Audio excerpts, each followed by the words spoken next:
ये वीडियो आंतरिक सुरक्षा पर विनय सर द्वारा ली गई करीब साल भर पहले की एक क्लास का हिस्सा है।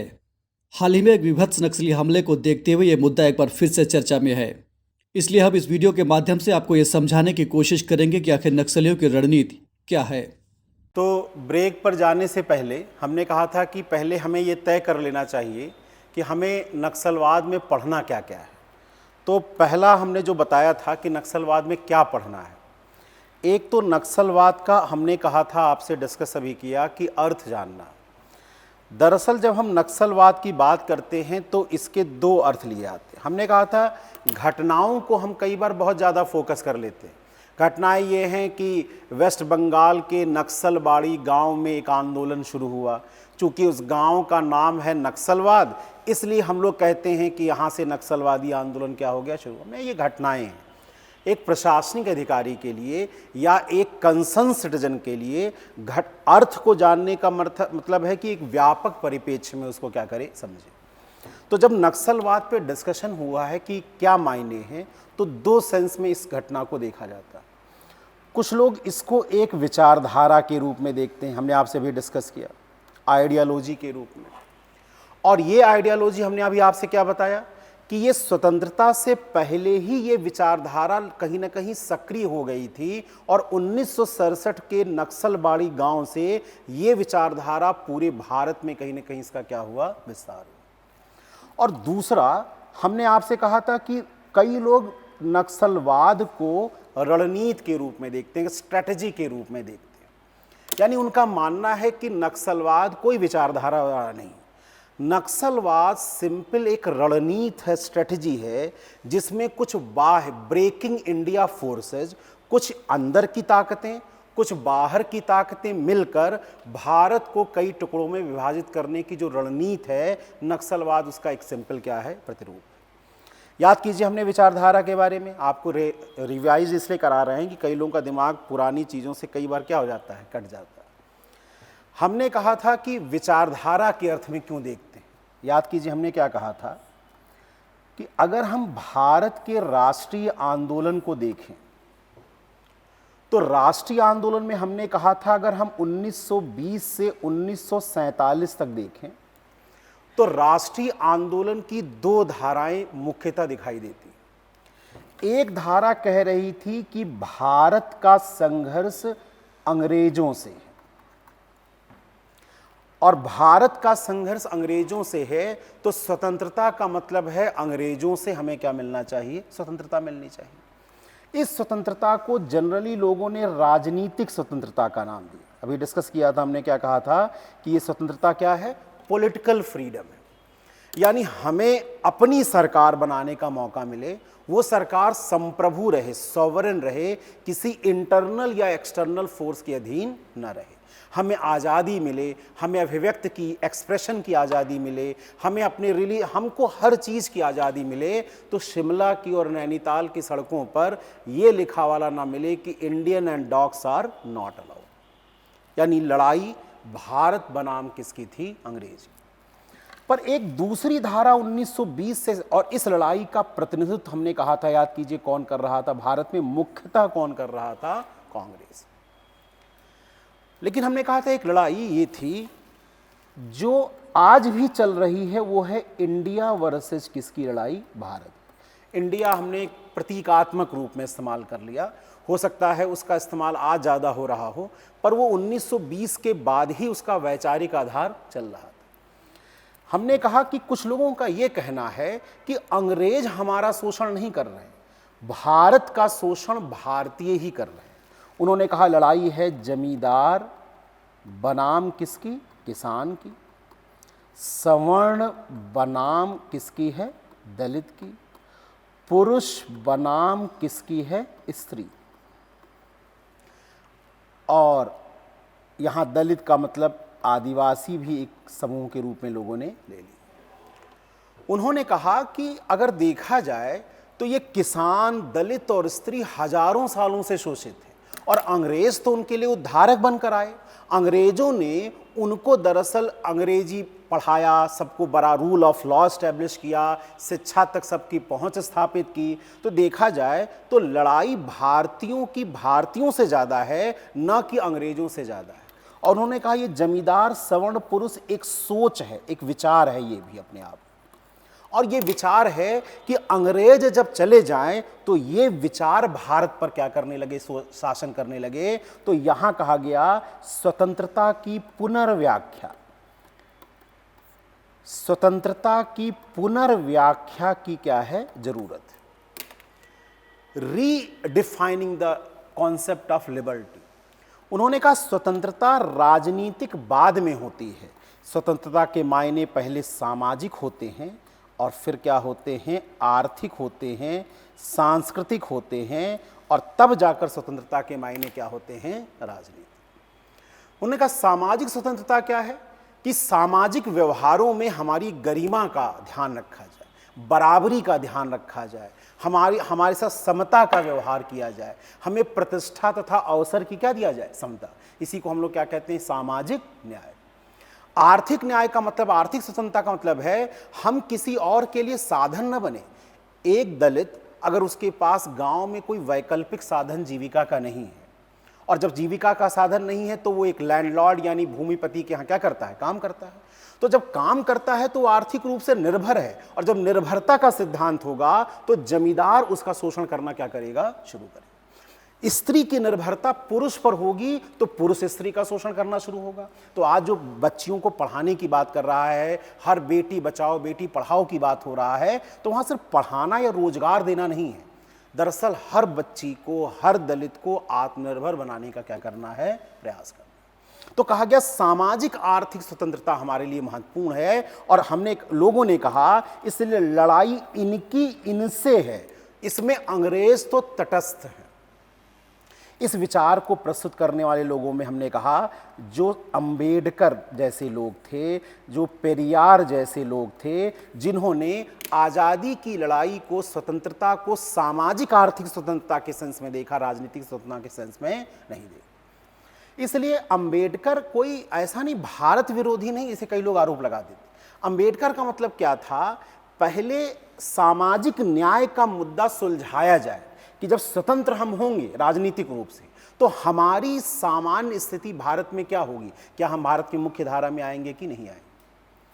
पर हमने कहा था एक विचारधारा कांग्रेस और अंबेडकर, या कांग्रेस और भगत सिंह के अलावा एक कम्युनिस्ट विचारधारा थी आज, जिसका कहना था दोनों लड़ाइयां हमें क्या देनी है, साथ साथ।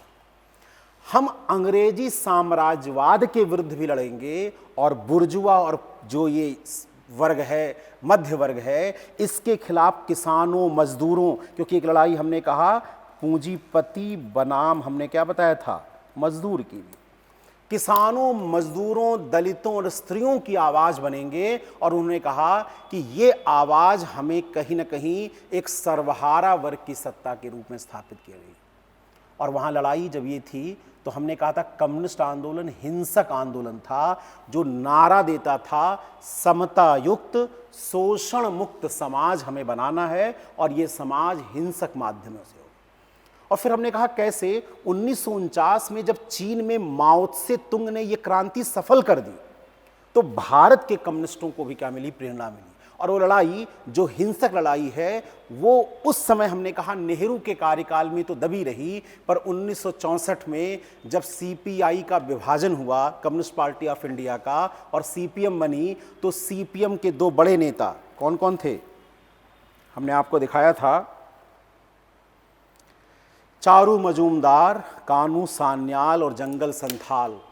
इन्होंने एक, जिसमें सबसे बड़े विचारक कौन थे, चारू मजूमदार, जिन्होंने 8 पॉइंट फार्मूला बनाया और कहा कि ये जो कम्युनिस्ट हैं ये लोकतंत्र की आड़ में क्रांति से विमुख हो रहे हैं, तो हमें क्रांति की धारा, वो धारा वही है न्यायपूर्ण समाज, एक ऐसा समाज जहां सबको बराबरी हो, भेदभाव से मुक्त हो और समता युक्त और शोषण क्या हो, मुक्त हो। उस विचार को उन्होंने कहा कि ये हम स्थापित करें। पर हमने कहा कि एक अर्थ दूसरा जो इसका था, लोगों ने कहा ये सिंपल रणनीति। प्रश्न उन्होंने ये उठाया कि आप बताइए क्यों ऐसा हुआ। अगर हम भारत के मैप को देखें अगर थोड़ी देर के लिए,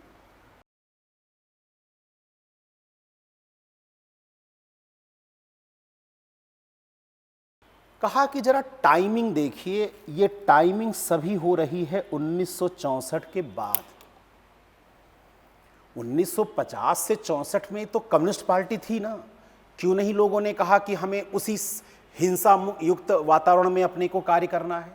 उन्होंने कहा सारा मुद्दा हुआ जब चीन ने भारत पर क्या किया, आक्रमण किया। और जब चीन पे भारत में आक्रमण किया तो हमने कहा जब माओ त्से तुंग ने ये पॉलिसी दी वन चाइना, कि चीन एक विशाल साम्राज्य है और चीन के हिस्से दुनिया में बिखरे हुए हैं और चीन उनको एक हाथ में क्या करेगा, और उसमें उन्होंने जो हिमालय वाली रेंज थी उसने कहा तिब्बत हथेली है। तिब्बत क्या है, क्या बताया था, हथेली। और इसके 5 उसने कहा था उंगलियां हैं। कौन कौन उंगलियां थी, ऊपर से लद्दाख, फिर उसने क्या कहा, नेपाल, भूटान, सिक्किम, अरुणाचल, ये सब उसकी क्या हैं, उंगलियां हैं। और ये वन चाइना का हिस्सा है और हमें इस पे कब्जा करना। उन्होंने कहा कि जरा ध्यान दीजिए, ये जो जगह चुना गया, वेस्ट बंगाल तो बहुत बड़ा एरिया था। क्या हर जगह जमींदार किसानों का शोषण नहीं कर रहे थे, पर जमींदारों और किसानों का संघर्ष एक ऐसे पॉइंट पर उठाया गया है, एक ऐसा पॉइंट है जिसको आप चिकन नेक कहते हैं, मुर्गे की गर्दन। चिकन नेक क्यों है, इधर देखिए नेपाल है, इधर भूटान है, इधर क्या है, बांग्लादेश है, और ये सिलीगुड़ी कॉरिडोर एक पतली सी रेखा है जो भारत को शेष नॉर्थ ईस्ट से क्या करती है, जोड़ती है। अगर इस मुर्गे की गर्दन को काट दिया जाए तो उस समय 1964 में नीचे कौन था, पाकिस्तान। नीचे कौन था, पाकिस्तान। ऊपर कौन है, चाइना। अगर ये दोनों मिलकर मुर्गे की गर्दन काट दें तो नॉर्थ ईस्ट भारत से हमेशा के लिए क्या हो जाएगा, अलग हो जाएगा। तो उन लोगों का कहना, मैंने कहा हमारा कहना नहीं है, उन लोगों का कहना है नक्सलवाद कोई विचारधारा नहीं, नक्सलवाद सिंपल रणनीति है भारत को विखंडित करने की, भारत को टुकड़ों में क्या है, बांटने की, कि पश्चिमी सीमा पर पाकिस्तान क्या करे, दबाव बनाए, पूर्वी सीमा पर पाकिस्तान दबाव बनाए, पूरे उधर उत्तरी सीमा पर कौन दबाव बनाए, चाइना, और भारत के अंदर उन बिखरती हुई शक्तियों को एकत्रित किया जाए जो भारत के विभाजन और लोकतंत्र को कमजोर करने में क्या करती हैं, काम करती हैं। और इसलिए नॉर्थ, इन्होंने कहा एक रणनीति के तहत, उन्होंने किस तरह, हमने कहा कि एक रणनीति बनाई, और उस जगह नक्सलबाड़ी गांव कहां था, वही दार्जिलिंग, वही जो चिकन नेक के पास, कि अगर यहां पर आंदोलन इतना तीव्र हो तो उस आंदोलन की आग में ये इलाका, क्योंकि नागालैंड, मणिपुर, मिजोरम में तो संघर्ष पहले ही शुरू हो गया था, वो 1958 में ही शुरू हो गया था, याद कीजिए। और इसी चक्कर में हमने कहा अप्सपा भी क्या किया गया, 1958 में लगाया गया। नागालैंड का आंदोलन कब शुरू हो गया था, 1948 से ही शुरू हो गया था। तो नॉर्थ ईस्ट तो झुलस ही रहा था। अगर गर्दन काट दी जाए चिकन ने तो ये चीजें क्या हो जाएंगी, अलग हो जाएंगी। और उनका कहना था इसलिए नक्सलवाद की क्या हुई शुरुआत। तो हम लोगों ने पहले तो डिस्कस किस पॉइंट पर कर लिया था कि अर्थ इसका क्या है। फिर अगला प्रश्न आया, प्रसार कैसे हो। हमने कहा बड़ी अजीब सी चीज है, जरा ध्यान से दीजिए, ध्यान से देखिए। ये जो भारत है इसमें शुरुआत नक्सलबाड़ी की कहां से हुई, वेस्ट बंगाल से। वेस्ट बंगाल से ये कहां पहुंचा, हमने कहा आंध्रा के क्षेत्रों में पहुंचा 1980 में। 1980 में आंध्रा में कोंडापल्ली सीतारमैया, अगर आप देखिए ये कोंडापल्ली सीतारमैया ने इस आंदोलन को आंध्र प्रदेश के दंडकारण्य के जंगलों में फैलाया। तो शुरुआत कहां से हुई, वेस्ट बंगाल में किसान आंदोलन से। आंध्र प्रदेश में पहुंचा तो किस रूप में पहुंचा, ये आदिवासी आंदोलन के रूप, यानी किसानों, आदिवासियों, वही विचारधारा का आवरण पहना के इस आंदोलन का विस्तार किया गया। फिर भी हमने कहा अगर खास बात ध्यान देने वाली क्या है कि अगर आप ध्यान से देखें तो 1991 तक ये नक्सलवादी लोकलाइज थे, आपस में कई गुटों में क्या थे, विभाजित थे। और 1991 में हमने कहा 3 राज्यों के 5 जिलों में फैले थे,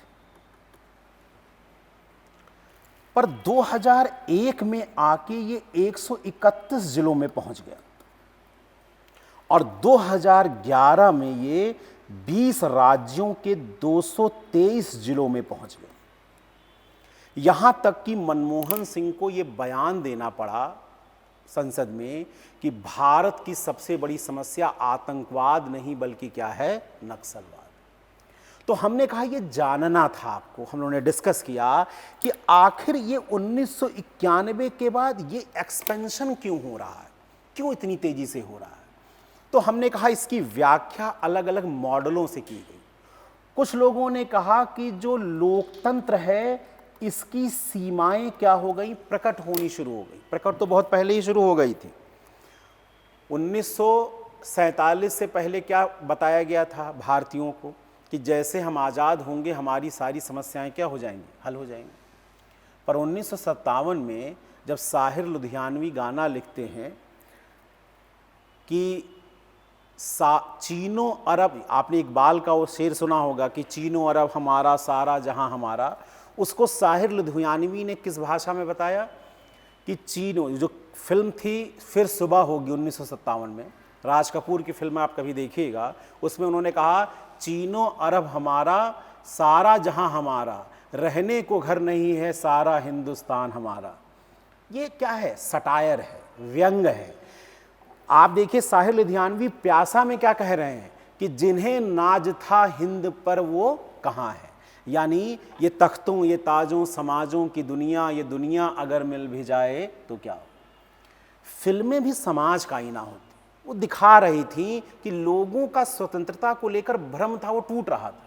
और जो कम्युनिस्टों ने कहा था कि केवल चेहरे बदलेंगे, ये मध्य वर्ग जो था ये वही शोषण की व्यवस्था पुरानी क्या करेगा, स्थापित करेगा। तो वो जो वामपंथी विचार के लेखक थे अपनी बात फिल्मों में, साहित्य में, किताबों में कहीं ना कहीं धीरे धीरे प्रकट कर रहे थे। 1973 में ये जो अमिताभ बच्चन यंगरी यंग मैन बना है वो कहाँ से बना है, याद कीजिए जंजीर में वो कहता है कि हम अपनी वर्दी उतार कर तुमसे संघर्ष करेंगे। आप जरा ध्यान दीजिए, वर्दी सत्ता का प्रतीक है, राज्य का प्रतीक है, और एक पुलिस वाला ये समझ रहा है कि हम सत्ता के तरीके से न्याय स्थापित नहीं कर पाएंगे। तो ये जो न्याय से मोह भंग है लोगों का, लोगों ने कहा ये जो लोकतंत्र से विमुख होना है, यही दरअसल कहीं ना कहीं नक्सलवादी विचारधारा के पनपने और फैलने का क्या बना है, कारण बना है। तो पहली विचारधारा हमने क्या कहा कि जो लोग कह रहे थे कि प्रसार हो रहा है 1991 के बाद तेजी से, वो क्या था, क्योंकि आप कीजिए लोकतंत्र में इस समय पॉलिटिशियन, कॉरपोरेट और ऑर्गेनाइज्ड क्राइम का नेक्सस बनना क्या हो गया, शुरू हो गया। राजनीति का अपराधीकरण क्या हो गया, बढ़ गया। राजनीति गंदी वस्तु के रूप में लोगों ने देखना क्या कर दिया, शुरू कर दिया। कुछ लोगों ने, और भ्रष्टाचार तो लोकतंत्र में चरम बिंदु पर क्या हो गया 1991 के बाद। आप देखिए कि 2G 3G जीजा जी सब क्या हो गए, शुरू हो गए। तो कुल मिलाकर हमने क्या कहा कि इसका सारा तेजी से क्या हो रहा है, विस्तार हो रहा है। दूसरा हमने कहा था मंडल और कमंडल की जो राजनीति हुई, धर्म और जाति की राजनीति हुई, इसने वंचितों के जो स्पेसिफिक मुद्दे थे उस मुद्दों से लोगों का मुंह क्या कर दिया, मोड़ दिया। दरअसल किसान भारत का मुद्दा नहीं बने। आप सोचिए लोकतंत्र में कोई किसानों का बड़ा आंदोलन संगठित नहीं है, बिखरा हुआ है। महाराष्ट्र अलग होगा, पंजाब का अलग होगा, तमिलनाडु का अलग होगा। किसान भारत का मुद्दा नहीं बनेंगे, मजदूर पूरे भारत का मुद्दा नहीं बनकर आएंगे। मुद्दा होगा मंदिर और मस्जिद, मुद्दा होगा जात सवर्ण और क्या होगा, दलित। दरअसल इस मंडल और कमंडल की राजनीति और राजनीति के अपराधीकरण, चुनाव में बढ़ते पैसे ने लोकतंत्र से जब मोहभंग किया तो समाज का एक वंचित तबका, क्योंकि हमने कहा था लोकतंत्र का मतलब केवल वोट देना नहीं है, लोकतंत्र का मतलब है वॉइस एंड चॉइस। हमारी आवाज सुनी जाए और हमें चुनने का रियल सेंस में हमारे पास विकल्प हो बेहतर, कि हम बेहतर विकल्पों में से सबसे अच्छे विकल्प का चयन कर सकें। तो विकल्प का मतलब ये थोड़ी होता है कि हम कंस, दुर्योधन और शकुनी में किसी एक का चुनाव करें। विकल्प का मतलब है सर्वश्रेष्ठ विकल्पों में भी सबसे बेस्ट विकल्प का हम क्या करें, चुनाव करें। तो जो लोकतंत्र से विमुख हुआ, इसीलिए हमने कहा नक्सलवाद को लोगों ने, विशेषकर पढ़े लिखे तबकों ने भी समर्थन देना कहीं ना कहीं क्या कर दिया, शुरू किया। एक मॉडल जो लोग व्याख्या कर रहे थे कि एक्सपेंशन, प्रसार क्यों हो रहा था। दूसरा हमने कहा था लोकतंत्र के बाद दूसरे कुछ लोगों ने कहा कि इसके फैलने का एक मॉडल था 1991 से अगर हम 2011 तक देखें तो ये था कि ये जो एक विकास का मॉडल सेट किया गया था, वो मॉडल पूंजीवादी था, बाजार प्रेरित था, समाज के वंचित और शोषित तबके के अनुकूल नहीं था। क्या हमने बताया था? विकास का ये मॉडल कहा गया कि ये जॉबलेस है, मतलब समृद्धि बढ़ रही है, ग्रोथ बढ़ रही है, उत्पादन और आय बढ़ रहा है, पर इससे रोजगार बढ़ने के बजाय क्या हो रहा है? कम हो रहा है। तो हमारे देश में यूथ की जनसंख्या बढ़ रही है, लेकिन यूथ की जनसंख्या बढ़ने के बाद बेरोजगारी की प्रवृत्तियां बढ़ रही हैं, जबकि होना क्या चाहिए? समृद्धि, उत्पादन बढ़े तो लोगों को रोजगार भी मिलना चाहिए। लोगों ने कहा रथलेस ग्रोथ है, निष्ठुर समृद्धि, यानी एक तरफ समृद्धि यानी ग्रोथ बढ़ रही है, यानी आय बढ़ रहा है, लोगों का उत्पादन बढ़ रहा है, पर उसी समय समाज में विषमता भी क्या हो रही है? बढ़ रही है। इनइक्वालिटी क्या हो रही है? बढ़ रही है। और ये इनइक्वालिटी हमने क्या बताया था? शहर और गांव के बीच, अमीर और गरीब के बीच, उत्तर और दक्षिण के बीच, अमीर राज्यों और गरीब राज्यों के बीच। और हमने कहा ये जो विषमता युक्त समाज है, लोगों ने कहा इसने नक्सलवाद जैसी विचारधारा के पुष्पित पल्लवित होने का अवसर क्या कर दिया? क्रिएट कर दिया। लोगों ने कहा ये रूटलेस ग्रोथ था, संस्कृत विहीन, जड़ों से कटा हुआ विकास वास्तविक विकास नहीं होता। इसने किया क्या विकास ने? 1991 के बाद जो विकास का मॉडल आया, उस विकास के मॉडल ने क्या किया? लोगों को एक सांचे में, पश्चिमी समाज के सांचे में ढाल दिया। 1991 ये जो वैलेंटाइन आप लोगों ने बताया था मनाते हैं, ये पुराना त्यौहार, हमारे टाइम का त्यौहार नहीं है, ये भी नया त्यौहार है, क्योंकि ये बाजार से जुड़ा हुआ है। आपको बताया जाएगा कि आपको आर्चीज हॉलमार्क का कार्ड खरीद के देना है, आपको कैडबरी चॉकलेट देना है। तो ये जो गिफ्ट की परंपरा है, ये कंज्यूमरिस्टिक सोसाइटी, मटेरियलिस्टिक सोसाइटी का क्या है? नेचर। हमने कहा 1991 से पहले भारत में विश्व सुंदरी सिर्फ रीता फारिया थी, पर 1991 से 2001 के बीच में 10वीं विश्व सुंदरी आ गई। ऐश्वर्या, सुष्मिता, या क्या नाम है, डायना हेडन, प्रियंका चोपड़ा। ये क्यों हुआ? लारा दत्ता। क्योंकि भारत एक उभरता हुआ बाजार है। तो 1991 में कॉस्मेटिक उद्योग मात्र 200-250 करोड़ का व्यापार था, वो 2005 तक 55,000 करोड़ रुपए से ज्यादा क्या हो गया? पहुंच गया। इसने क्या किया कि जो सांस्कृतिक विविधता थी, और सांस्कृतिक विविधता के साथ पहचान जो था, आइडेंटिटी थी लोगों की, संस्कृतियां, हमारी भाषा, हमारा रंग रूप, हमारी क्या है? पहचान है। इस पहचान को समाप्त करने और सबको एक ढांचे में खाने के लिए क्या किया? प्रेरित किया। आप सोचिए कि कोई अंग्रेज आता है और आपका नाम क्या है? मनीष। मनीष बोलने में वो उसकी जबान फंस जाती है, तो आप उसको इग्नोर कर दें। पर अगर कोई एंड्रू साइमंड्स का नाम हिंदुस्तानी ले और एंड्रू साइमंड्स का प्रोनाउंसिएशन सही ना कर पाए, तो लोग उसका मजाक उड़ाना क्या कर देंगे? शुरू कर। ये सोच नहीं है, इसको कहते हैं कॉलोनियल हेजेमोनी। ये कॉलोनियल जो औपनिवेशिक वर्चस्व है कि अगर अंग्रेज हिंदी टूटी फूटी बोले तो हम उसको एक्सेप्ट करते हैं कि अरे हाँ हाँ ठीक है, कोशिश कर रहा है। पर एक हिंदुस्तानी अगर सही अंग्रेजी ना बोले तो उसको तुरंत किस रूप में ले आता है कि गलत है, इसका मतलब है ये एलीट क्लास का नहीं है, ये पिछड़ा हुआ है। हम हिंदुस्तानी ही उसका मजाक क्या कर देते हैं? उड़ा देते हैं। सही अंग्रेजी बोलना, कांटे छुरी से खाना, यही सांस्कृतिक श्रेष्ठता का क्या है? प्रतीक हो गया। इसने विशेषकर आदिवासियों और निचले समाज के लिए बड़ी संकट को क्या कर दिया? उत्पन्न कर दिया। इस रूटलेस जो डेवलपमेंट मॉडल है, एक जो सांस्कृतिक एकीकरण है, एक चीज ही सबको हो जाए, एक भाषा, एक बोली, एक रंग रूप, एक तरह की वस्तुएं। क्योंकि अगर ऐसा हो जाएगा तो अमेरिका और यूरोप की वस्तुएं हर जगह पर क्या हो जाएंगी? फैलनी शुरू हो जाएगी। और कुछ लोगों ने कहा कि विकास मॉडल फ्यूचरलेस था, भविष्य विहीन। विकास के नाम पर पर्यावरण का जो दोहन किया गया, उससे सबसे ज्यादा नुकसान विस्थापन। भारत में आदिवासियों की आबादी 8.8% है, पर भारत के कुल विस्थापित लोगों में उनकी संख्या कितनी है? 40%।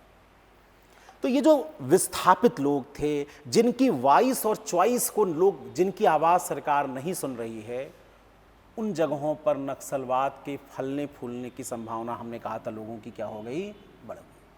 और तीसरा हमने कहा कि जो तीसरी स्थिति थी जिसमें कहा गया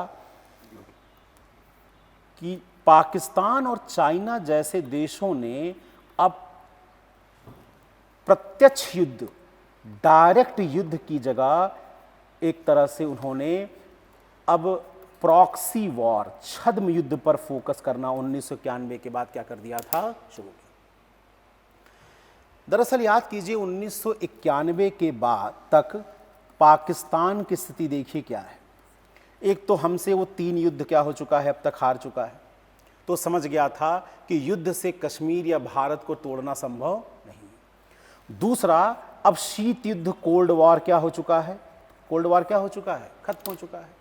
तो अब अमेरिका के लिए पाकिस्तान की उतनी प्राथमिकता नहीं है जितनी वो कोल्ड वॉर के ड्यूरेशन में हुआ करती थी। और पाकिस्तान समझ रहा था कि कोल्ड वॉर की करने के बाद अब भारत दरअसल क्या है, यूएसए की रणनीतियों में हो सकता है पहले नंबर पे आ जाए। क्यों आ जाए? 1991 के बाद पेंटागन ने अपनी जब पॉलिसी बनाई तो उन्होंने चीन को आइडेंटिफाई किया कि ये उभरती हुई शक्ति हो सकती है जिसका हमें मुकाबला करना है। तो चाहे यूएसए के लिए चाइना का महत्व हो, चाहे यूएसए के लिए टेररिज्म को रोकना हो, चाहे यूएसए के लिए इकोनॉमिक यानी मार्केट का सेंस हो, हमेशा पाकिस्तान पर प्राथमिकता किसको मिलनी चाहिए, भारत। पाकिस्तान समझ रहा था कि अब यूनिपोलर वर्ल्ड, एक ध्रुवीय, पहले वर्ल्ड कैसा था, 2 ध्रुवीय, यानी यहां यूएसए है और यहां कौन है, यूएसएसआर। पर यूएसएसआर तो डूब गया, टूट गया। तो अब दुनिया कैसी बन गई, यूनिपोलर, यानी शीर्ष पे कौन सा देश हो गया, यूएसए। तो यूएसए के अगेंस्ट जाके आज पाकिस्तान चाइना के साथ इसलिए खुलकर है क्योंकि चाइना अब प्रतिद्वंदी फिर से क्या हो रहा है, क्रिएट हो रहा है। पर 1991 में तो चाइना प्रतिद्वंदी अमेरिका का भी नहीं था। तो यूएसए की रणनीतियां भी पाकिस्तान समझ रहा था। तो उसने ये समझ लिया कि अब हमें युद्ध ऐसा करना चाहिए कि जो दरअसल इंडिया के साथ लंबी लड़ाई का हो। और वो लंबी लड़ाई क्या है, प्रत्यक्ष युद्ध की जगह भारत में आंतरिक संकटों को क्या किया जाए, बढ़ाया जाए। आतंकवाद को सपोर्ट किया जाए, नक्सलवाद को सपोर्ट किया जाए, सांप्रदायिकता को सपोर्ट किया जाए। और इस सपोर्ट करने से क्या होगा, कई फायदे हैं। लाभ जरा देखिए क्या है। एक तो प्रॉक्सी वॉर में आतंकवाद का हमला किया गया तो इसकी कॉस्ट बहुत ही क्या है, कम है, लागत बहुत ही क्या है, कम है। 18 दिन का युद्ध होगा, 1971 में हारोगे भी और धन जन की अपार हानि हुई। पर एक बम विस्फोट में 4 लोग आतंकवादी पकड़े भी गए तो कुल खर्चा 10 लाख, 15 लाख, 20 लाख रुपए है। एक तो कॉस्ट इसकी बहुत ही कम है। दूसरा, डिनायल का सेंस है। पकड़ा जाए तो कह दो साफ साफ कि हमारा इससे लेना देना नहीं है। कसाब ना पकड़ा जाता तो कभी जान पाते, पाकिस्तान तो पहले ही मना कर रहा था कि हमारे लोग नहीं। और पुलवामा या कोई भी अटैक होता है तो साफ साफ कह देता है कि हमारा इससे कोई संबंध नहीं है। डिनायल के बाद हमने आपसे क्या कहा कि इससे एक होता है, इसे लंबे समय तक खींचा जा सकता। जुल्फिकार अली भुट्टो के शब्दों में कि भारत के शरीर उसमें इतने घाव शरीर में करेंगे कि भारत घुटनों के बल बैठकर कश्मीर हमें अपने आप ही क्या कर देगा, दे दे। तो ये जो धीरे धीरे करके घाव को खोदना है, रिसाना है, सांप्रदायिकता के नाम पर, जाति के नाम पर, धर्म के नाम पर, ये प्रॉक्सी वॉर की लड़ाई जो कहा गया कि ये ज़्यादा आसान थी और ज़्यादा लंबे समय तक क्या की जा सकती थी, खींची जा सकती। और इसमें कहा गया कि सबसे बड़ी बात है, हार का भय भी नहीं है। 71 के युद्ध में हार गए, 65 के युद्ध में हार गए, 48 में हार गए, आगे चलकर 99 भी में हार जाओगे। यहां हारने का डर नहीं है। आप लगातार आतंकवाद को हथियार बनाए रख सकते हैं। तो पाकिस्तान का फोकस जब हुआ तो नक्सलवाद को अब सपोर्ट मिलना, धन की, हथियारों की मिलनी क्या हो जाएगी, शुरू हो जाएगी। और चाइना हमने कहा जो नक्सलवाद का एक वैचारिक पिता है, क्योंकि चीनी अपने नक्सलवादी अपने को माओवादी कहते हैं ना, तो एक वैचारिक पिता भी है चीन का। और चीन भी क्या है, हमने कहा था व्यापार आदि के कारण अब चीन और भारत के संबंध क्या हो गए थे, बेहतर हो गए। चीन भी समझ गया था, अगर इंडिया चाइना के रिलेशन को समझें, कि एक तो दोनों कंट्री कौन सी कंट्री हैं, न्यूक्लियर कंट्री, तो प्रत्यक्ष युद्ध की संभावना पहले ही क्या हो गई, कम हो गई। और दूसरा, ग्लोबलाइजेशन ने क्या किया, एक दूसरे पर इकोनॉमिक डिपेंडेंसी को क्या कर दिया, बढ़ा दिया। तो युद्ध का मतलब था, क्योंकि चीन और भारत में आज व्यापार 100 अरब डॉलर के आसपास का है, उसमें चीन भारत को 67 अरब डॉलर का एक्सपोर्ट करता है। तो अगर युद्ध होगा तो इस व्यापार का, निर्यात का सबसे ज्यादा नुकसान भारत को नहीं, किसकी तरफ होगा, चीन को होगा। कभी हम बताएंगे, चीन अब भारत के लिए नया ईस्ट इंडिया कंपनी है। ये जो ट्रेड डेफिसिट, कभी मौका मिलेगा हम लोग डिस्कस करेंगे, ये भी एक बड़ा मुद्दा है। तो चीन के लिए भी इस प्रॉक्सी वॉर को बढ़ाना बहुत ही क्या था, आसान था। और चूंकि तो नक्सलवादियों का वैचारिक पिता ही है, तो वो कई तरीके से इन नक्सलवादियों को क्या कर सकता था, सपोर्ट। तो एक विचार ने भी कहा कि जो इसका प्रसार हुआ वो बाहर से समर्थन मिला, तो जो आदिवासी पहले तीर और धनुष से लड़ा करते थे, वो आदिवासी अब आधुनिक हथियारों से, रॉकेट लॉन्चरों से, इस तरह से लड़ना क्या हो गए। यहाँ तक हम लोगों ने पिछली क्लास में आपसे डिस्कस कर लिया था। अब हम लोग आज बात करेंगे जो सबसे इंपॉर्टेंट, जिस पर क्वेश्चन भी सबसे ज़्यादा बनते हैं, वो यही बनते हैं। अर्थ और प्रसार तो एक अंडरस्टैंडिंग के लिए मुद्दे यही 3 हैं, जिनको बेस बनाकर हम आपको दिखाएंगे भी कि आइए इसमें क्वेश्चन क्या होते हैं, बनते हैं।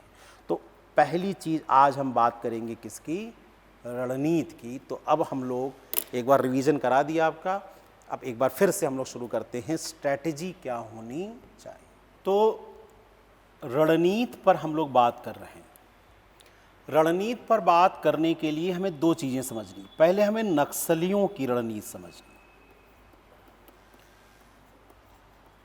देखिए, आप आईपीएस बनकर दंतेवाड़ा में काम करें, अबूझमाड़ कहीं भी काम करें, छत्तीसगढ़, उड़ीसा, झारखंड, पहले अपने शत्रु की सोच और विचार और मानसिकता को समझना बहुत ही क्या है, जरूरी है। तब हम अपने लिए क्या कर पाएंगे, बेहतर रणनीति बना पाएंगे। और तब हमें समझना है सरकार की रणनीति क्या है। और सरकार की रणनीति का हमें क्रिटिकल इवैल्यूएशन करना है, आलोचनात्मक मूल्यांकन करना, यानी इवैल्यूएशन करना है बायस्ड होके नहीं, पार्टी प्रवक्ता बन के नहीं। निंदा और आलोचना में हमने कहा था कि अंतर होता है। निंदा मतलब होता है अस्वीकार के नहीं, बिल्कुल गलत ही है। आलोचना मतलब जितना सही है उसको सही बताएं, जितना गलत है उसको क्या बताएं, गलत बताएं, पर उसके पीछे सभी पक्षों पे आर्गुमेंट आपका क्या है उसको स्पष्ट तरीके से क्या करें, रखें। सरकार की रणनीति हम देखेंगे, उसको अगर हम एक लाइन में कहें तो क्लियर एंड होल्ड है। पॉलिसी का नाम है क्लियर एंड होल्ड, अभी बताएंगे क्या है ये। पर इस पॉलिसी का आलोचनात्मक मूल्यांकन करें और आप अपने सुझाव दें, उससे पहले नक्सलियों की रणनीति को जानना बहुत ही जरूरी है। और आपको हम बताएंगे प्रॉब्लम क्या है। क्यों आपने देखा होगा कि कभी नक्सलवाद ऐसा लगता है ख़त्म हो रहा है, फिर अचानक उठ जाता है, फिर आपको लगता है कि नहीं नहीं अब सरकार हावी हो रही है, फिर क्या हो जाता है, हो जाता है। आप देखेंगे नक्सलियों की रणनीति बिल्कुल स्पष्ट है, बिल्कुल क्लियर है, कोई उनके अंदर दुविधा नहीं है, स्पष्ट है हमें कैसे बढ़ना है। पर सरकार की रणनीति आप देखेंगे पूरी तरह से क्या है, अस्पष्ट है, समय के साथ उसके साथ लगातार बदलती रहती। और जहां दुविधा होगा वहां आपके पास संसाधन ज़्यादा हो, शक्ति ज़्यादा हो, उसके बावजूद आपके जीतने के चांसेस क्या हो जाते हैं, कम हो जाते हैं। आखिर 1949 में जब चीन की लोकतांत्रिक सरकार चियांग काई शेक की थी और उसको हराया अगर माओ से तुंग ने, तो क्या एक लोकतांत्रिक सरकार के बराबर माओ के पास क्या आपको लगता है कि संसाधन होंगे? नहीं। शक्ति होगा? नहीं। बस रणनीतिक क्लैरिटी थी, स्ट्रेटेजिक क्लैरिटी थी कि उसे करना क्या है। और उसने क्या किया, एक बड़े जगहों पर माओ ने अपनी सरकार सर्वहारा की क्या कर ली, स्थापित। नक्सलियों की रणनीति और सरकार की रणनीति के बीच का द्वंद्व समझने के लिए पहले एक चीज और आपको स्पष्ट कर दूं। ये देखिए एक एरिया है, अंदर का कहते हैं रेड जोन। ये रेड जोन वो है जहां नक्सलवाद का प्रभाव पूरी तरह है, यानी ये एक तरह से समानांतर सरकार स्थापित कर ली, पैरेलल गवर्नमेंट।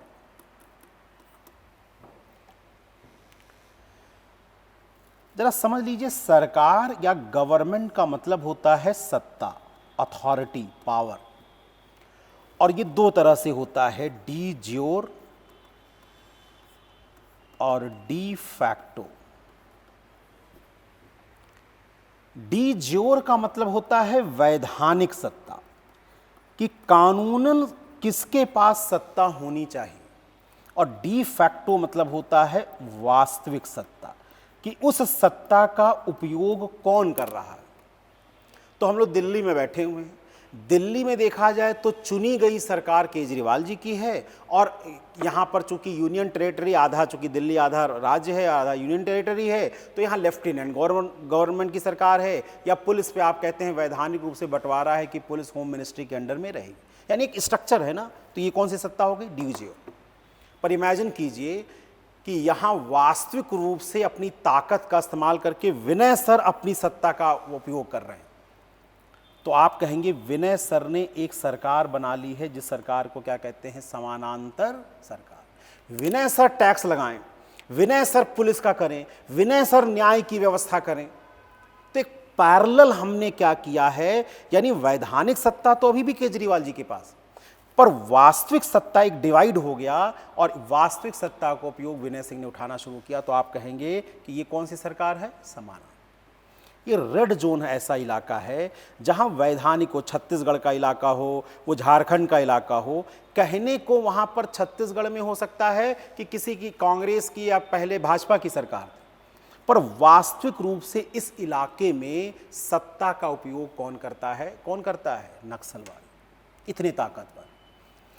दूसरा है पिंक जोन, जहां पर कहा जाता है सरकार भी काम कर रही है और नक्सलवादी भी काम कर रहे हैं, और यहां पर ही देखिएगा हरदम संघर्ष होता रहता है। दोनों ये चाहते हैं कि पिंक जोन किस में बदल जाए? रेड जोन में। पिंक जोन किस में बदल जाए? Red zone. तो वो पिंक जोन क्या है? अभी पूरी तरह से लाल एरिया में बटा हुआ नहीं, पर नक्सलवादियों का प्रभाव एक तरह से रणनीति है कि इसको रेड जोन में बदला जाए।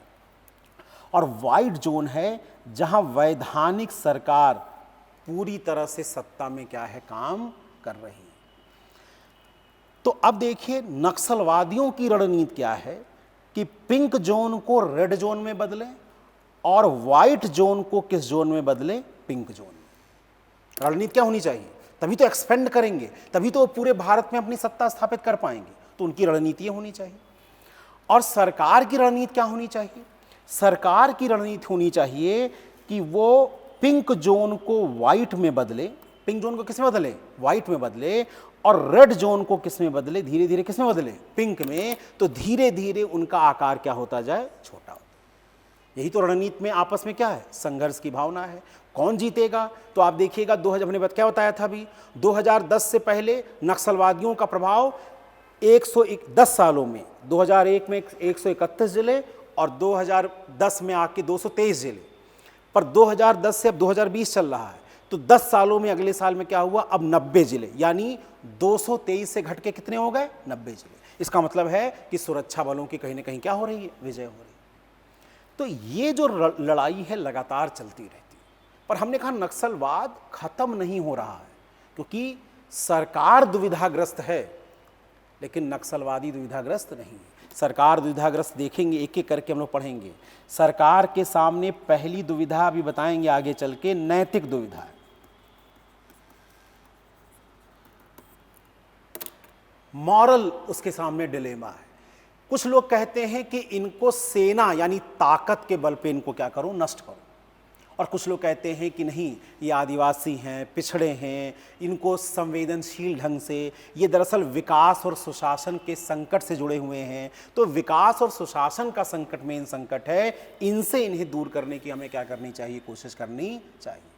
कुछ लोग कहते हैं कि इनको मानवाधिकार के पक्ष से देखा जाए, कुछ लोग कहते हैं नहीं, इनको ताकत के बल पे ही क्या किया जाए? देखा जाए। तो एक नैतिक दुविधा है। फिर सरकार के सामने एक संवैधानिक दुविधा भी है, कॉन्स्टिट्यूशनल डिलेमा भी।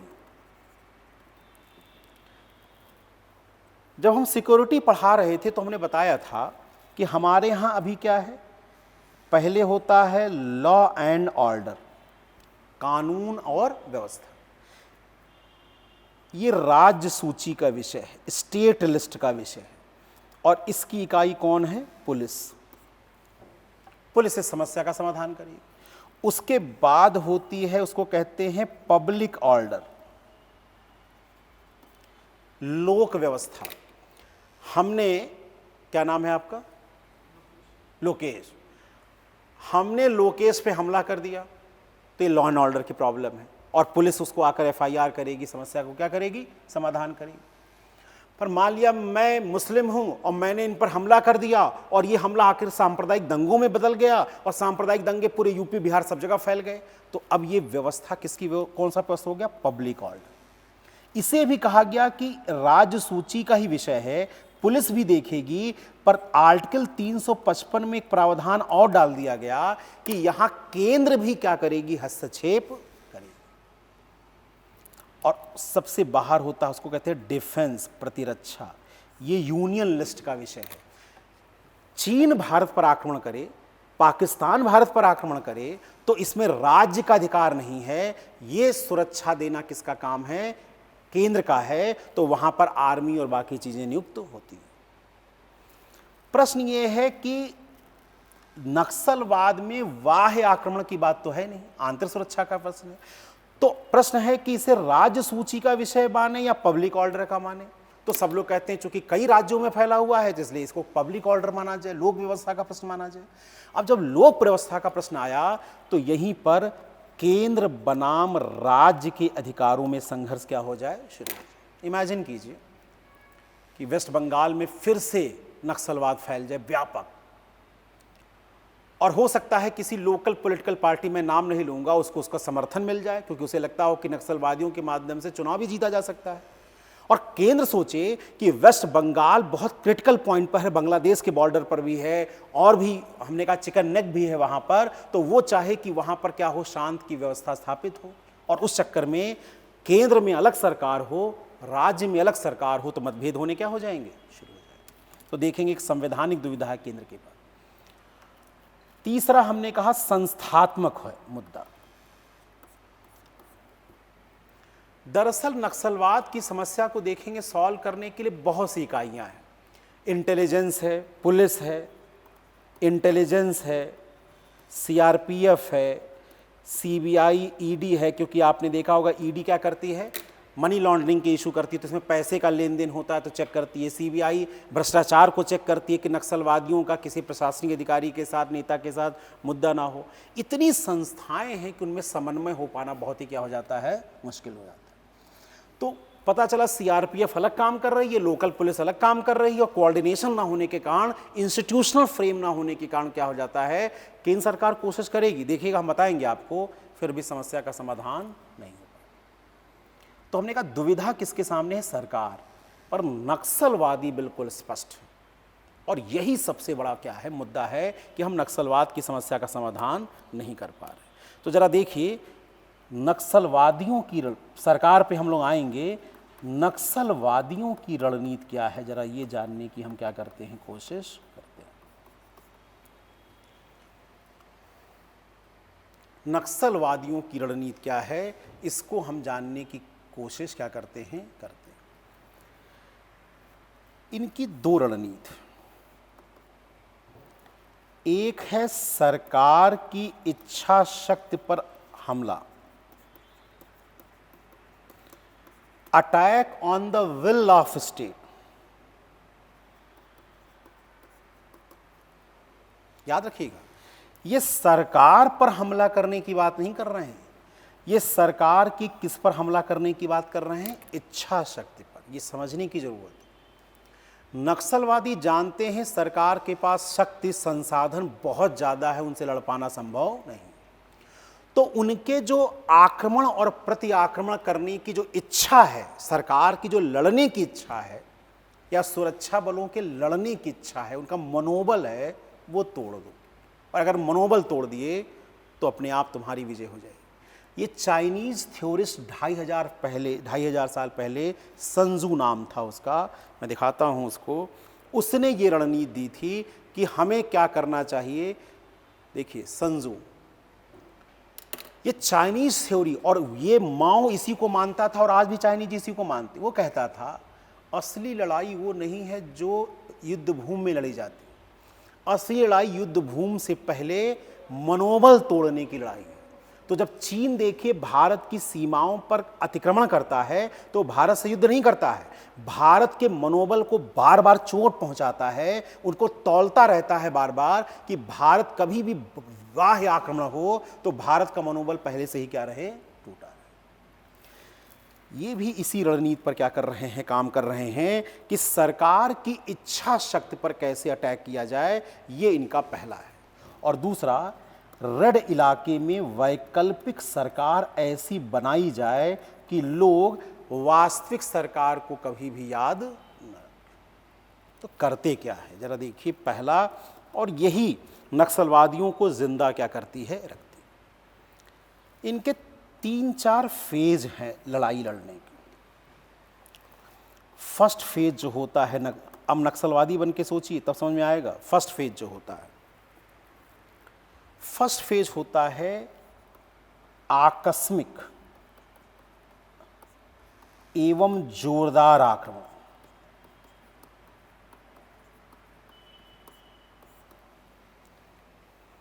पहला होता है आकस्मिक और जोरदार आक्रमण। आकस्मिक और जोरदार आक्रमण का मतलब क्या होता है कि नक्सली तय करते हैं टाइम क्या होगा और स्पेस क्या होगा, जगह कौन सी होगी और समय क्या होगा। ये तय करेंगे नक्सली कि कब हमला करना है।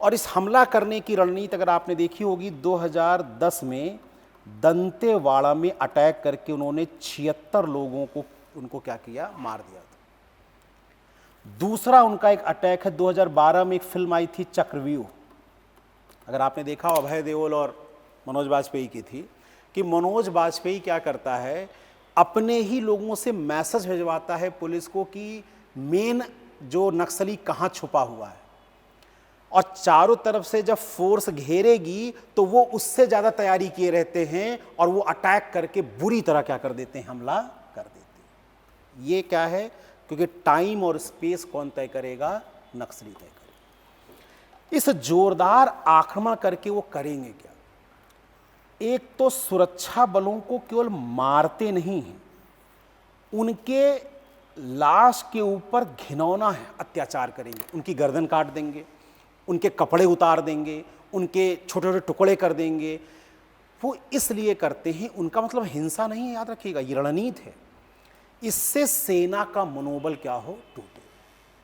जब आप किसी को गोली मारना बुरी बात नहीं है, लेकिन गोली मार के कपड़े उतार दें, उसको नेकेड कर दें, उसको जमीन से घसीटें, तो ये जो मैसेज जाता है सुरक्षा बलों में, अगर सुरक्षा बल बदला नहीं ले पाए तो जाहिर बात है उनका मनोबल क्या होगा, टूटे।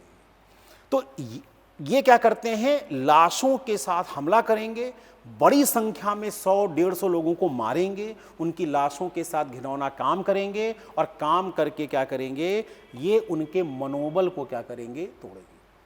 मनोबल को तोड़ेंगे और दुनिया में मीडिया और बाकी लोगों को बताएंगे कि नक्सलवाद अभी खत्म नहीं हुआ है, नक्सलवाद है, उसकी जड़ें अभी भी क्या हैं, बनी हुई। तो उनका एक लाभ क्या हुआ, सुरक्षा बलों के मनोबल पर अटैक किया। दूसरा क्या लाभ हुआ, मीडिया और दुनिया को बताया कि नक्सलवाद खत्म नहीं हुआ है, उस पर विचार विमर्श क्या कर दे, शुरू करवा दे। तीसरा उन्होंने क्या फायदा होता है, अपने विरोधियों में क्या उत्पन्न करेंगे, भय, कि नक्सलवाद से जब पुलिस और सुरक्षा बल नहीं लड़ पा रही है तो तुम्हारा लड़ना तुम्हारे बस की बात नहीं है। और अपने समर्थकों के मनोबल को क्या कर देते हैं, बढ़ा देते हैं इस हमले के द्वारा, कि नक्सलवाद जब सुरक्षा बल नहीं लड़ पा रहे हैं तो फिर उसका परिणाम क्या हो। जब पहला फेज बीत जाता है तो तुरंत ये इंटर कर जाते हैं। याद रखिएगा, संजू क्या कहता था, लड़ाई हमेशा लंबी होनी चाहिए, लड़ाई शॉर्ट टर्म में नहीं होनी चाहिए। लड़ाई को लंबा खींचना है और मनोबल पर लड़ना है, मनोविज्ञान से लड़ना है, उनके शारीरिक शक्ति से लड़ाई लड़नी नहीं। तो सेकंड फेज इनका शुरू हो जाता है, इसे कहते हैं सर्वाइवल का फेज। इसे कहते हैं survival, the phase of survival. ये क्या फेज है, ये सेकंड फेज तुरंत इंटर कर जाएंगे। इन्हें पता है जब सुरक्षा बलों के साथ बड़े पैमाने पर हिंसा होगी तो क्या होगा, एक तो पब्लिक ओपिनियन क्या होगा, इनके अगेंस्ट बनेगा, नहीं बनेगा? आप बताइए। तुरंत जनमत बनना क्या होगा, दंतेवाड़ा में अटैक हुआ, पब्लिक ओपिनियन क्रिएट होना क्या हो गया, शुरू हो गया। 2014 में सुकमा में अटैक हुआ, पब्लिक ओपिनियन बनना क्या हो गया, शुरू हो गया। पब्लिक ओपिनियन क्रिएट होगा। और दूसरा, सरकार की नज़र में लोग सॉफ्ट स्टेट, बनाना रिपब्लिक कहते हैं। केला देखने में ऊपर से ठोस होता है, पर दबा दो तो अंदर से पिलपिला होता है। ये छवि बनेगी भारत सरकार की। भारत सरकार बहुत कमज़ोर है, सॉफ्ट स्टेट है, जो चाहे उस पर हमला कर दे और भारत उसका जवाब देने में सक्षम नहीं। तो एक सॉफ्ट स्टेट की इमेज बननी क्या, इन्हें पता है ये सब चीज़, ये रणनीति का हिस्सा है इनके। तो इन्हें पता है कि अब अगला फेज क्या है, सॉफ्ट स्टेट का इंडिया का बनेगा। पब्लिक ओपिनियन सरकार के अगेंस्ट बननी शुरू हो जाएगी, तो सरकार पर दबाव बढ़ेगा कि वो टफ से टफ क्या करे, एक्शन ले। जैसा कि 2008 में उस समय के गृह मंत्री चिदम्बरम ने, जब मनमोहन सिंह ने कहा ये बहुत बड़ा मुद्दा बन गया है, तो चिदम्बरम ने ऑपरेशन ग्रीन हंट की क्या की, शुरुआत। और इस समय चर्चा क्या शुरू होगी कि अब सीआरपीएफ नहीं, आर्मी लगाया जाए। जैसा कि नॉर्थ ईस्ट में लगाया गया, कश्मीर में लगाया गया, वैसा ही कहाँ लगाया जाए, आर्मी। ये कहा जाएगा थर्मल इमेजिंग का यूज किया जाए, टेक्नोलॉजी का यूज किया जाए, इनको इनकी जीपीएस लगा के, सैटेलाइट लगा के इनकी पोजीशनिंग की जाए, आर्मी यहाँ पर काम करे और तब इनकी जड़ों को तोड़ दिया जाए। तो यहाँ नक्सलवादी तुरंत किस मोड में आ जाएंगे, अब उन्हें लगा सरकार का रवैया सख्त होने वाला है, पब्लिक ओपिनियन क्रिएट हो रही है, तो अब तुरंत किस फेज में आ जाएंगे, कौन सा फेज आ जाएगा, सर्वाइवल। इस सर्वाइवल देखिए अब ये क्या करेंगे, सर्वाइवल में क्या करेंगे, ये एक नैरेटिव डेवलप करेंगे। नैरेटिव में जरा देखिए क्या है, सरकार है, आदिवासी है और तीसरा सुरक्षा बल है।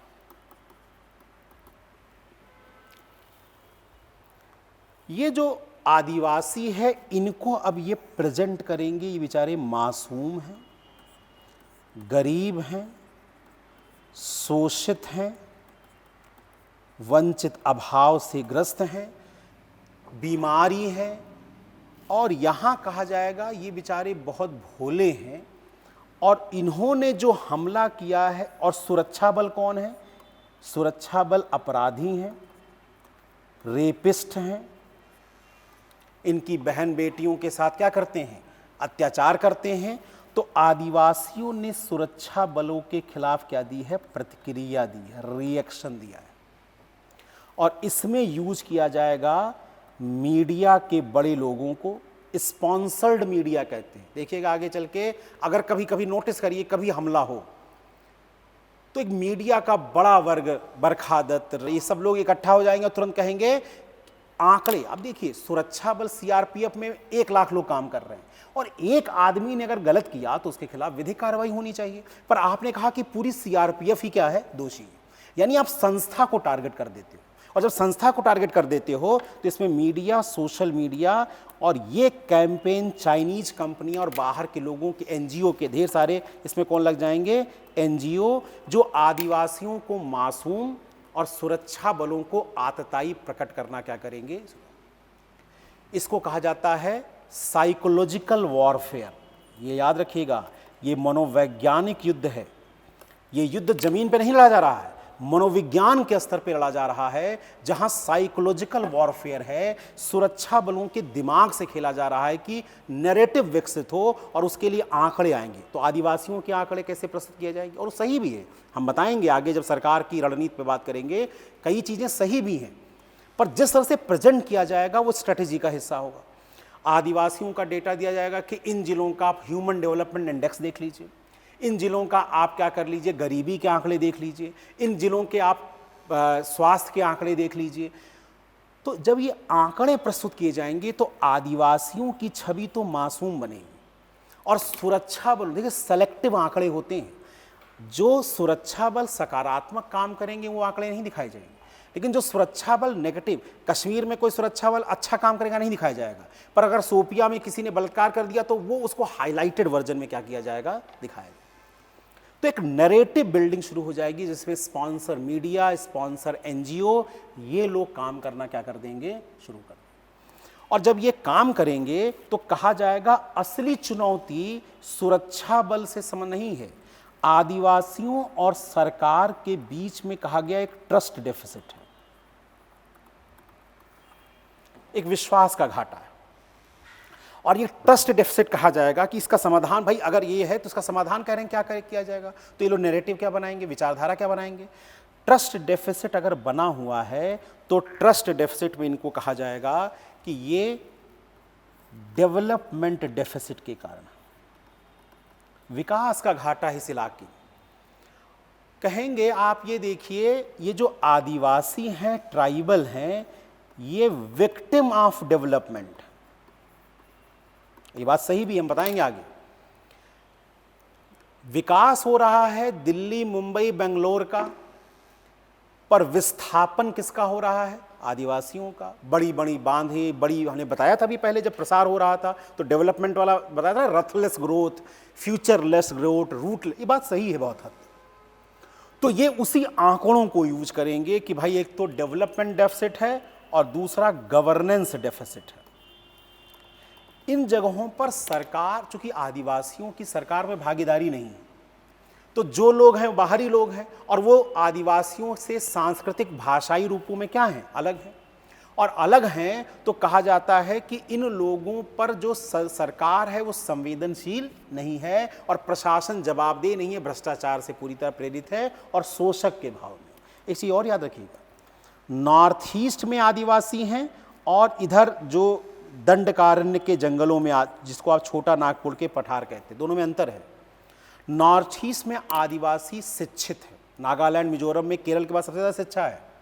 नॉर्थ ईस्ट के लोग चर्च, ईसाई, उससे भी जुड़े हुए हैं। नॉर्थ ईस्ट में अपने अपने राज्यों में वो बहुसंख्यक हैं, मेजॉरिटी में हैं।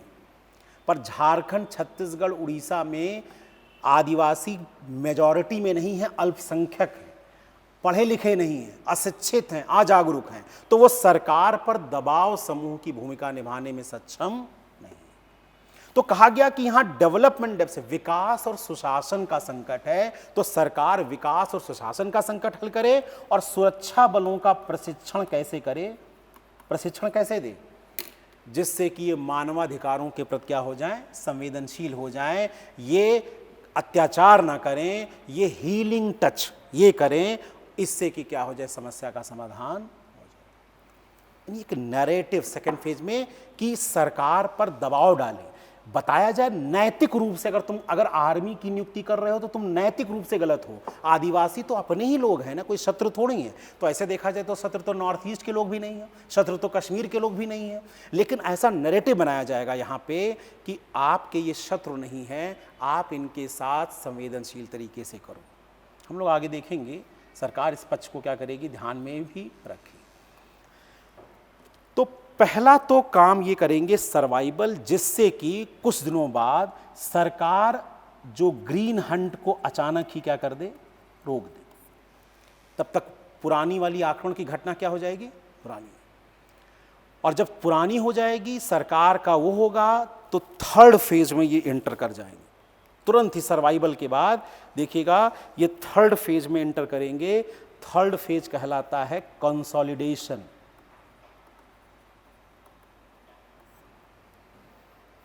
थर्ड फेज कंसोलिडेशन मतलब पुनर्गठन। ये अपने वित्तीय पुनर्गठन पर बल देंगे, ये अपने सैन्य पुनर्गठन पर बल देंगे, ये उस समय का उपयोग करेंगे, रीस्ट्रक्चर करेंगे। याद होगा ग्रीन हंट जब खत्म हुआ तो ये हैदराबाद में जनसभा करेंगे विशाल, और वहां पर अपनी आवाज खुलकर रखेंगे। तो इससे सेना का मनोबल और भी क्या होगा, गिरेगा। और जब कंसोलिडेशन जब हो जाएगा फिर से, तो फिर से क्या करेंगे, कुछ साल बाद एक फिर से बड़ा क्या करेंगे, अटैक करेंगे। और संजू के विचारों से ये लड़ाई जितना खींचते जाएंगे, तो केपीएस गिल के शब्दों में, याद रखिएगा केपीएस गिल वही रणनीति के हैं, सख्त रणनीति वाले। केपीएस गिल के शब्दों में सुरक्षा बलों में शहीद हो जाने की भी एक सीमा होती है। सुरक्षा बल क्यों लड़ता है, कौन सा नक्सलवादियों ने उसकी ज़मीन जायदाद जोत ली, क्यों? वो भी पढ़े लिखे लोग हैं, समझदार लोग हैं, वो भी जानते हैं कि कोई, वो भी तो किसानों के बेटे हैं। वो सिर्फ इस नाम पे लड़ते हैं कि ये देश हमारा है और इस देश के लोग क्या हैं, हम उनके लिए काम करें। तो आप जब सेना का मनोबल गिराने के लिए उनको कहते हैं कि लुटेरे हैं, रेपिस्ट हैं, उनको हम सजा दिलवाएंगे, मानवाधिकार कार्यकर्ताओं के नाम पर क्या करेंगे, सजा दिलवाएंगे, पर जब अटैक होगा और कोई सीआरपीएफ वाला मारा जाएगा, उसके खिलाफ यही इंटेलेक्चुअल, फिर जो स्पॉन्सर है बेसिकली एनजीओ, ये जब आवाज नहीं उठाएंगे तो उनका मनोबल और भी क्या होता है, गिरता है। और ये लड़ाई संजू के विचारों में, चाइनीज माओ के विचारों में जब लंबी खींचेंगे तो एक दिन ऐसा आएगा कि सेना के पास संसाधन होंगे, ताकत होगी, पैसा होगा, टेक्नोलॉजी होगी, पर लड़ने की इच्छा शक्ति उसकी क्या हो जाएगी, खत्म हो जाएगी। और तब जब हम जोरदार हमला करेंगे, जब हम सीमाओं पर चीन भी दबाव बनाए, और याद रखिएगा ये जैसे जैसे आर्टिफिशियल इंटेलिजेंस आ रहा है, बेरोजगारी कभी पढ़ाएंगे, बेरोजगारी बढ़ रही है, तो उसमें नक्सलवाद के पनपने की संभावना क्या है, बढ़ रही है। अब तो नक्सलवादी कह रहे हैं कि शहरों पे करेंगे, शहरों में 33% आबादी किसकी है, झुग्गी झोपड़ियों। और जब झुग्गी झोपड़ियां होंगी वहां विषमता क्या होगी, ज्यादा होगी, तो वहां सर्वहारा वर्ग की बात और तेजी से उभारेंगे और ये संघर्ष लंबा खींचेंगे। तो एक दिन आएगा जब उनके शब्दों में कि चीन जीता, नेपाल जीता, तो एक दिन भारत में भी हम सर्वहारा वर्ग की सत्ता स्थापित करेंगे। ये रणनीति क्या है, नक्सलियों। और नक्सली क्लियर है, दुविधा कहाँ है, कहाँ है, सरकार के सामने कि वो सेना का उपयोग करे या मानवाधिकार का उपयोग। क्योंकि जब वो कहती है कि हम सेना का उपयोग करेंगे तो वो 2D पर भी बताएंगे काम करेंगे। 2D मतलब डिफीट और डिसमेंटल, हराओ, क्रश करो, और डिसमेंटल मतलब उनके वित्तीय तंत्र को नष्ट करो, उनके प्रशिक्षण तंत्र को नष्ट करो, और उसके लिए पूरी तरह से रीस्ट्रक्चरिंग करो, कोऑर्डिनेशन बढ़ाओ, इंटेलिजेंस बढ़ाओ। और उधर जो कहते हैं वो 4D वाले कि डायलॉग, अपने ही लोग हैं, बातचीत करो। डेवलपमेंट को कहेंगे इंक्लूसिव हो, समावेशी हो और सस्टेनेबल हो, पर्यावरण के साथ। डेमोक्रेसी का मतलब है कि पंचायती राज, उस पेशा जैसे एक्ट को और मजबूत करो, और डेवलपमेंट के, डेमोक्रेसी के माध्यम से ही डेवलपमेंट को क्या करो, आगे बढ़ाओ। उनका कहना है डेमोक्रेसी का मतलब है वोट देना नहीं, इम्पावर। दो शब्द हैं, पावर और इम्पावर। पावर मतलब शक्ति, मतलब होता है दूसरे के जीवन को नियंत्रित करें, और इम्पावर मतलब ईएम लगा रहता है, मतलब अपने जीवन को हमसे नहीं कहते महिला सशक्तिकरण। तो आदिवासियों का सशक्तिकरण करना डेमोक्रेसी है, और डेमोक्रेसी तब आएगी जब विकास उन पर थोपा ना जाए, उनकी इच्छाओं के अनुसार से विकास किया जाए। और चौथा वो कहते हैं डिसेंट्रलाइजेशन। डिसेंट्रलाइजेशन का मतलब विकेंद्रीकरण का मतलब 4D है। ये डिसेंट्रलाइजेशन का मतलब क्या होता है, ये नहीं होता है कि केवल राजनीति में पंचायती राज बढ़ाओ। इकोनॉमिक डिसेंट्रलाइजेशन, छोटे बांध बनाओ, छोटी परियोजनाएं चलाओ, और स्थानीय लोगों को क्या बनाओ, भागीदार बनाओ। सोशल डिसेंट्रलाइजेशन, छोटे छोटे यूनिट बनाओ, कभी उनको स्वायत्तता दो कि अपनी पहचान को, संस्कृतियों को क्या करें, सुरक्षित रखें। तो ये 4D वो कहेंगे करोगे, और फिर कहेंगे अगर ऐसा करोगे तो समस्या का समाधान होगा। हमें तय करना है कि इस पॉलिसी को कैसे लाए।